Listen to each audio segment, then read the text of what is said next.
Sige mga tao, habang ang mga politiko natin ay labis ang suporta sa Islam, gaya ni Kak Charles, Napakalaking kasiyahan ang maikling pagkakataong makadalaw sa inyo ngayon. Sana hindi ito masyadong abala para sa inyo. At talagang bumanga ako sa hindi ko kayo bibigyang inip sa video na ito. O sa taong ito, si Keir Starmer. Pasensya na, nakita tayo sa ganitong sitwasyon dahil sa karumal-dumal na pag-atake. Naapektuhan ang buong komunidad. Nakausap namin kanina ang ilan sa kanila. O ang punong ministro ng Australia, Anthony Albanese, Natutuwa ako narito kasama ang espesyal na sugo para labanan ng Islamophobia. habang nangyayari ito, hindi naniniwala ang mga katutubo at lumalaban pa nga sila.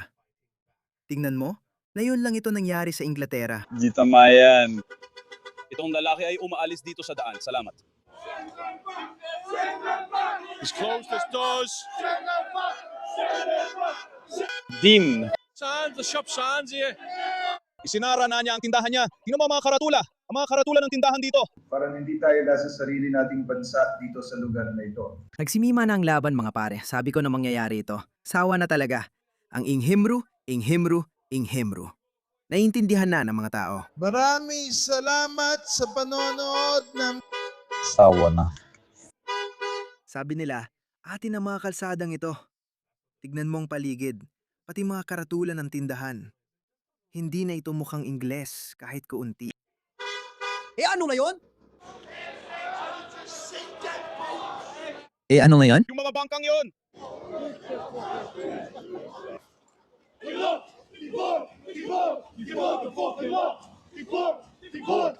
Ipa Deport. Ipa Deport. Mas epektibo. Mas appreciate. Tom Dilans. Walang pagsipsip ng ating tiwali at traidor na mga politiko sa mga Islamista at mga taga-ikatlong mundo ang makakabago niyan. Nagigising na ang mga taga-kanluran. Nagigising na ang mga katutubong mamamayan. Sobrang dami na sa kanilang nasaksak, nirape, at pinasabog sa mga pag-atake ng terorista. Tama na mga pare. aalis na ako. Maraming salamat sa panonood ng Ano?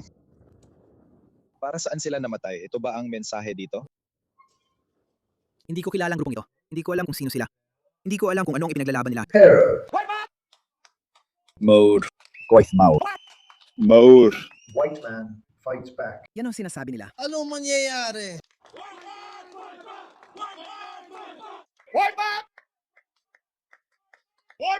Kung ayaw ng mga namumunot ng ating mga politiko na lumaganap ang puting supremasya o ayaw nilang maging mga bansang pinagaharian ng mga puting etno-nasyonalista, kailangan nilang gawin ang tama, na ibalik ang mga Islamista sa kanilang pinanggalingan. Labis na pagsuporta sa mga Islamista ng ganito. Hindi magbabago ang sitwasyon. Hindi lang mga puting supremasista ang gustong mawala sila sa kalsada. Lahat gusto yon. Lahat ay gusto yon. Dahil lumipat tayo sa isang bansang puti na itinatag sa mga prinsipyo at pagpapahalagang kanluranin. Hindi ako lumipat sa Australia para lang lumipat sa isa pang bansang Muslim o sa isa pang bansang nasa ikatlong mundo. Hindi ako lumipat doon para sa ganung dahilan. Tingnan mo ito, ang mga politiko natin, patuloy silang nagpapakita ng labis na suporta para sa kanila. Tingnan mo ito, ito si Chris Minns. Siya ang premier ng New South Wales, isang estado kung saan kabilang Sydney. Nagbigay si Chris Minns ng $1. 1,000,000 mula sa buwis sa grupong Muslim para magtayo ng hotline ng suporta para iulat ang Islamophobia. Ilang araw lang ang nakalipas, naglaan si Anthony Albanese ng $66 na milyon kontra Islamophobia. Ililin lang ng mga kanluraning politiko ang mga lokal. Labis ang suporta sa Islam at mga Islamis, habang napupuno ng mga barbaro mula sa ikatlong mundo ang ating mga kalsada. Tingnan mo, nasa isang lugar ito, sa tingin ko sa Pransya. Tingnan mo yan. Mukha pa ba itong sibilisadong bansang kanluranin sa iyo ngayon? Tingnan mo yan. Tingnan mo kung paano nila binububog ang isang tram. Tingnan mo yan. Tingnan mo kung paano nila sinisira ang pampublikong ari-arian. Para lang sa katuwaan.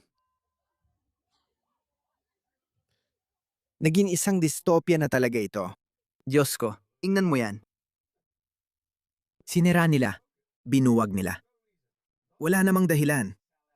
Hindi lang tayo may mga taksil na kanluraning politiko, nagkaroon na rin tayo ng mga politikong Muslim. Sila na ang namumuno sa atin na yon. Mayroon din tayo mga puting babae. Tingnan mo, ang puting babaeng ito ay nakikinig sa panawagan ng Muslim na magdasal. Ang sigaw ng Allahu Akbar, yung nakakainis, Yung napakasakit sa tenga na tunog. Pinakinggan niya ito, umiyak at nagsabi, Dapat ba akong magpalit ng reliyon? "Oo, magpalit ka ng relihiyon at pumunta sa Afghanistan." Gagawa kami ng F-Around Find Out video tungkol sa'yo. Tingnan mo ang tangang mundong ito. Tanga. Ano bang mali sa mga manok para sa KFC na to? Ano bang problema ng mga taong to? Tingnan mo siya. Hindi ka makakaupo ng ganyan sa isang Muslim na lipunan. Hindi ka papayagan ng asawa mong Muslim na gawin yan. Anong problema? Oo. Hindi ko alam. Baka mukhang misogynistic to. Mga pare, hindi ko alam. Sinisira ng mga feminista ang mundo. Sinisira ng mga liberal na babae ang kanluran. Kaunting oras na lang at magigising ang mga lalaking taga-kanduran. Sasabihin nilang tama na, sobra na. Kunin ang nararapat mong pwesto. Tingnan, Zoran Mamdani. Binanggit niya ang artikulo ni Glenn Greenwald na nagtatanong kung ang pagpatay kay Lee Rigby ay terorismo o hindi. Sinulat ng ama ni Zoran Mamdani sa kanyang libro na ang suicide bombing ay hindi dapat ituring at terorismo, kundi paglaban ng mundo ng Muslim. Pinaikli ko lang pero yun ang binanggit niya sa libro. Tinan mo ito, may mga Irish na lalaking nagsimulang magrunda sa kalsada ng Ireland. Ligtas ang Awas Bar, Irish Boardwalk at kalsada ng Dublin. Marami tayo kasama na yung gabi. Kailangan pa natin ng mas maraming grupo para dito. Mga pare, 1 taon nang nakalipas. Sinasabi ko na ito na makikita natin ito. Makikita natin ang mga kalalakihan mula sa kanluran na bumubuo ng mga grupo at nagpapatrolya sa mga kalsada. Matagal ko na itong sinasabi. Siguro mas mahaba pa sa 1 taon. Protektahan natin ang lugar. Tayong mga lalaki, panatilihing Dublin ang Dublin at Ireland ang Ireland. Pinapalakas ang lugar. Yung mga hangal na liberal na babaeng kandurani na nagsasabi niyan, pero mas maraming puting lalaki ang gumagawa ng panggagahasa. Mas maraming krimen ang ginagawa ng mga puting lalaki. Hindi na sila pakikinggan ng mga lalaking ito. Hindi na sila pakikinggan ng mga lalaking ito. At alam mo ba kung bakit nila ginagawa ito? Ito ang dahilan kung bakit nila ginagawa ito. Ito ang Alemanya. Pauwi na kami galing sa kasiyahan bandang 11:00 ng gabi. Nakapalda at takong at maayos ang itsura namin. At sa totoo lang, may isang kotse sa gilid ng kalsada na nagsimulang bumagal tapos binaba ang mga bintana. Yung mga tao sa kotse ay mga taong may imigranteng pinagmulan. Mga Magrebi na nagsimulang magsabi sa amin ng tulad ng, "Ang ganda ng lakad mo, miss," at ibotin po. Sinabi namin hindi kami interesado. Doon narinig namin, "Dagahasain kita, puting babae. Natatakot ka, di ba?" Ayon. At ganyan, yun sa loob ng 20 metro. Hindi ko alam kung ito ba ay sa Alemanya o Pransya. Pransya. Hindi ko alam. Ito ang dahilan ng ginagawa nila. Tingnan mo Alemanya ito. Siguradong Alemanya. Tingnan mo ang ilegal na mananakop mula sa ikatlong mundo. Dahil dito, nagbabantay na sa kalsada ang mga puting lalaki. Gusto mo pa bang makakita ng iba? Tingnan mo yan. Ang palipas oras lang nilang pambubuli sa matanda. Tingnan mo. Oh, sabi ng isang woke, tingnan mo, wala silang masamang intensyon. Hindi nila hinayaang malaglag siya. Sinalu pa rin nila siya. Gusto mo pa bang makakita ng iba? Kaya nagrunda na ang mga lalaki sa kalsada. Sabi ko na mangyayari ito. Isang babaeng Pranses na binastos.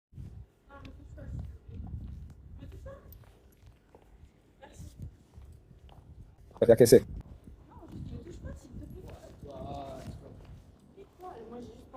Malis na siya. Kuya, gumawa ka ng inay. Ayos lang naman. Ayos lang naman. Sinabi ko na ang lahat. Salamat. Hindi mo kaya, hindi mo kaya, hindi mo kaya, hindi mo kaya. Oo, ako nagsimula nito, sirang ilaw. Hayaan mong ipakita ko. Ito ang dahilan kung bakit kinailangang mangyari ito. Tingnan mo, magiging marahas. Sinasabi ko, oras na lang. Isa na namang migranteng lalaki ang nanghaharas na babae. Ito ang Europa. Ano to? Wala kang pakialam, oh. Pakiusap, umalis ka. Maraming salamat. Maraming salamat. Oo. Haba ako yung naglalakad. walang negosyo. Pakiusap, umalis ka na. Walang negosyo. Pakiusap, pabayaan mo ako. Umupo ka. Sige, umupo ka. Hindi. Pasensya na, wag mo akong hawakan. Wag mo akong hawakan. Ayokong hinahawakan ako. Kapatid mo ako, oh. Kita mo? Tingnan mo Laro, hinaharas niya siya. Gusto niyang hawakan. Tapos sasabihin, kapatid kita. Tapos hinampas niya siya. Ayoko hinahawakan ako. Ayoko nang hinahawakan ako, pasensya na. Uy! Hindi. Kaya kailangan ng mga lalaking nagbabantay sa kalsada. Dahil sa mga liberal na puting babae, naggalit sa kalalakihang kanduranin. Marami pa akong ganitong video. Mahigit 100 ganito sa folder ko. May 50 akong ganitong video sa folder. At marami pa sa bookmarks. Siguro lampas 100 video lahat. Kaya mo sila kailangan. Tingnan mo, sawang-sawa na ako. Sige. Alam mo, siguro hindi na uso sabihin yan ngayon. Paano nga ba tayo napunta rito? Ganito, isang woke na boomer mula dekada 60. Pakinggan mo. Sa tingin ko, kailangan nating mag-isip sa diwa ng One World, One Humanity. Mayroon tayong internasyonal na obligasyon. Tingnan mo, malinis ang paligid at walang nagkalat na plastik. Napakataas ng tiwala rito at napakaligtas. Kaya iniisip ng babaeng ito, alam mo? Ngayon, pwede na nating buksan-buksan ang ating mga hangganan. Pare-pareho lang tayo. Pare-pareho tayong may dugong pula. Pare-pareho tayong dumudugo. Pare-pareho tayong mga tao. Lahat tayo ay nilalang ng Diyos. Upang matupad kung magiging mapayapa ang mundo para sa lahat. Sa tingin mo ba dapat nating tanggapin ang lahat ng kaya nating mapapasok? Oo, sigurado akong dapat. Sa tingin ko, kailangan nating magtulungan para matugunan ang pangangailangan ng mga taong ito. Paano ang posibleng tensyon sa lahi na maaaring lumitaw dito? Sa palagay ko, kailangan nating magpatupad ng mga bagong programa sa edukasyon sa mga paaralan para mabago ang pananaw ng mga tao. Baguhin ang pananaw ng tao. Ganito na ang mga paaralan ninyo ngayon. Karapatan ng tao ang edukasyon. Karapatan ng tao ang edukasyon. Nandito ka, sinasalakay ang edukasyon. Anong gagawin mo? Tumayo ka at... Sabi niya, papasukin mo siya. Ano bang pwedeng mangyari? Noon, malinis at tahimik dito. Tingnan mo ngayon. Isang boxing. Tara na. Hindi ito kasama ang mga karaniwang Briton. Dalawang magkalabang grupo mula third world lang ang naglalaban dito. Sa palagay ko, nag-aaway ang mga Pakistani laban sa kapwa nila, mga Bengali o mga taga-Afghanistan. Hindi nga kasama ang mga Afghan. Kailangan nating lahat na mag-isip na parang iisa lang ang mundo, iisa lang ang sangkatauhan. Isang mundo, isang sangkatauhan. Paano natapos? Hindi pa huli mga kaibigan. May solusyon ako. Kamakailan ko itong ipinost. 6 na hakbang para iligtas ang kanluran sa digmaang sibil. Walang awang ipadepoit ang bawat ilegal na imigrante. Magsimula roon. Pagkatapos, baguhin ang kultura. Mula sa pagiging bukas sa ibang kultura, maging sobrang mapaghinala na tayo sa kanila. Ang layunin ay hikayatin silang kusang umalis. Pasensya na, hindi namin kukonsintihin ang mga kalokohang asal ninyo. Huwag hikayatin ang ganitong asal. Ipakita na hindi ito katanggap-tanggap. Gawing mahirap para sa kanila. Huwag hayaang gawin nila ito. Walang problema? Hindi mo gusto? Umalis ka. Hikayatin ang kusang pagalis. Bahay ko, mga patakaran ko. Gamitin mo yan. Baguhin ang kultura. Alisin ang espesyal na pribilehyo. Walang halal na pagkatay, burka, kirpan o burkini. Dapat malinaw ang mensahe. Mahigpit na ipinagbabawal ang anumang bahagyang sumasalungat sa kultura rito. Simulan sa mabibigat na multa. Kung hindi uubra, paalisin ang hindi mamamayan at patawan ng mabigat na kulong ang mamamayan 10 taon. Halimbawa, may babae na iginigiit na magsuot ng burka, 10 taon sa kulungan. Brutal na bawasan ang benepisyo. May nakita akong bagong datos ng benepisyo mula Australia. Akala ko hindi ko na-save pero ayan na. Tingnan mo, tulad ng sa Britanya, ito ang datos ng tumatanggap ng benepisyo sa edad ng trabaho. Syria. Huwag pansinin ng mga katutubong Australiano. Habil ito isang problema ng mga katutubo at ganun na talaga. Kaya wala tayong magagawa tungkol dyan. Ang tanging paraan lang ay integrasyon, asimilasyon sa pamamagitan ng pagmamahal, pag-aalaga at malaking pamumuhunan. Yun lang. Pero itong iba pa. Syria? 55% ng mga Syria na nasa tamang edad para magtrabaho ay umaasa sa ayuda dito sa Australia. 52% ng mga Iraqi na nasa tamang edad para magtrabaho ay umaasa rin sa ayuda dito sa Australia. 34% ng mga Lebanese na nasa tamang edad para magtrabaho ay umaasa sa ayuda. 33% ng mga Afghan na nasa tamang edad para magtrabaho ay umaasa sa ayuda. 28% ng mga Turko na nasa tamang edad para magtrabaho ay umaasa sa ayuda. Tingnan mo ang malaking pagkakaiba ng mga taga-kanluran at hindi taga-kanluran. Sa Australia, 16% ng mga Australianong nasa tamang edad para magtrabaho ay umaasa sa ayuda. Ganyan ang kultura at lipunan natin. Palagi ko na itong sinasabi. Gawing pamantayan ang pambansang average. Halimbawa, Kung 10 sa bawat 1,000 Australiano ang gumagawa ng pagpatay, panggagahasa at butupot, iyon ang pambansang average. Kung magdadala tayo ng ibang kultura, dapat mas mababa sa pambansang average. Kung mas mataas, problema ito at dapat itigil ang pagdadala rito. Tingnan mo ang mga Aleman sa Australia. 11% lang sa kanilang nasa edad ng pagtatrabaho ang umaasa sa gobyerno. Mas mababa kaysa pambansang average. Sa mga Briton, 10% lang. Maraming Briton ang pumupunta sa Australia. Palagi kong sinasabi, kailangan natin ng mas maraming puting Briton dito, kaya pakiusap, pumunta kayo sa Australia. Kung nadidismaya ka at ayaw mo nang ipaglaban ng bansa mo sa UK, pumunta ka sa Australia. Tingnan mo ito, mas mababa sa pambansang average. New Zealand, mga Kiwi! Dati tinatawag natin silang mga kumakantot ng tupa. Lagi natin silang pinagtatawanan nun. Tingnan mo sila ngayon, masisipag silang mga tao. Mas mababa sila sa pambansang average na Australia, kaya tapyasan ng husto ang tulong ng gobyerno. Mas malala ang numero sa UK. Kaya mga kaibigan, nagsimula na ang laban at hindi ito titigil.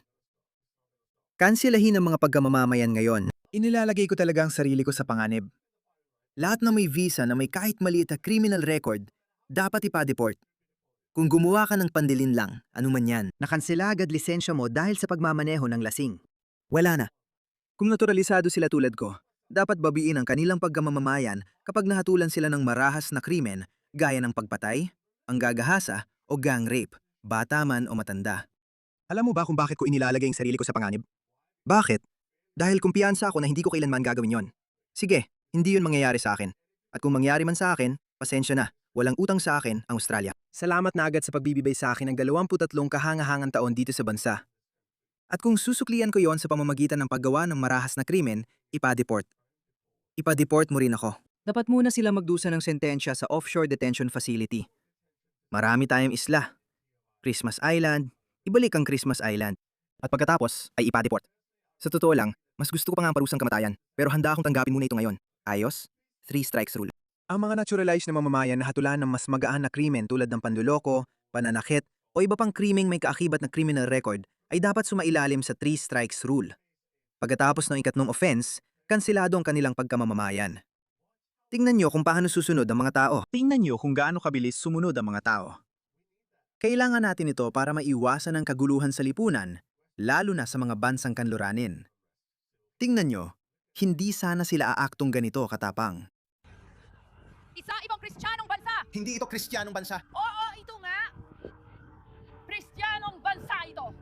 Nagsiselis ka dahil kami na ang namamayani. Hindi naman kayo nang hinibabaw. Bakit at paano kayo nang hinibabaw? Nakuha na namin pare, nakuha na namin. Nakuha na namin. Ganon pala iniisip mo? Wala kang tiwala. Natatakot ang iba, pero hindi kami. Hindi mo kayang sakupin ang bayan at sabihing bansa mo ito. Sinakop mo na, pero di mang tatagal. Kita mo ang tasa? Magwawagi ito. Ito ang bayan ng Britanya. Gusto ko ito. Kung saan ko gusto, kailangan kong gawin yon. Tingnan mo ito. Hindi sila akto ng ganito.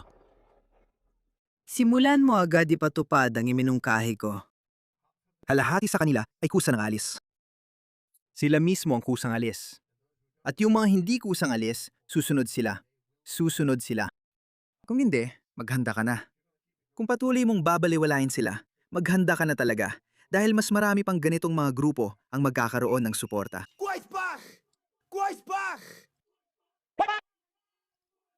Lalaban ang mga puting lalaki. Itinutulak ninyo inyong mga lipunan patungo sa pasismo dahil lumilitaw ang mga pinunong autoritaryo mula sa mga hindi maayos na lipunan. Kapag tumigil ng gumana ang inyong mga institusyon, kapag hindi na nakikinig ang inyong mga politiko, doon lumilitaw ang mga pinunong autoritaryo na may kapangyarihang hindi mapigilan, mga kapangyarihang hindi mo maisip, dahil dumarating sila at sinasabi, "Oy, tingnan mo, kaya kong ayusin yan, kaya kong ayusin yan." Sa totoo lang, palagi kong sinasabi yan.